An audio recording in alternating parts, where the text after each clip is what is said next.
afternoon. I'm here with my new orchid, and this one is a real beauty. So once in a while, if you are searching at a big box store, this was Home Depot, or a grocery store, you can find these little Phalaenopsises that are wrapped in plastic. And if you stick your nose inside the plastic and give a sniff, every once in a while you will find one that's fragrant. This is just a no ID Phalaenopsis. It doesn't have a name or anything. And it probably has some name out there, which I won't discover because there's thousands of different varieties of Phalaenopsis orchids.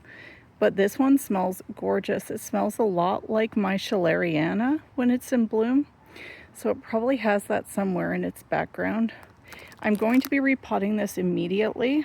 This one is one of the ones that's in bark, and it has somewhere in here a little plug of moss, and those can be really deadly for these because then they don't dry out properly and the roots start to die off. You can see it happening here. So I will be taking all of the media out. I'll be spraying down the roots and cutting off the ones that look like they are not doing well, which looks like a lot of them, and then keeping the ones that are okay, which I can see in there. And I'm going to be putting it into pumice with red lava rock at the very base in a terracotta pot because that's how I grow my orchids. So I'll show you after I'm done here. After you get all of the bark away, this is what I'm talking about here. This is like peat moss or something like that, and it's compacted really tightly around here. So when you water your orchid and that gets wet, it stays wet for a lot longer than everything else. So it looks like everything is dry around the outside, but this is still in there all wet.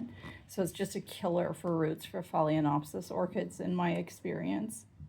I'm going to take this right off. So after I have that plug off, I'm spraying this with hydrogen peroxide on the roots, and then I'm going to trim off the dead ones here before I put it into its terracotta pot with pumice and red lava rock at the very bottom. I've got red lava rock at the base, and I'm going to fill in pumice around the roots here.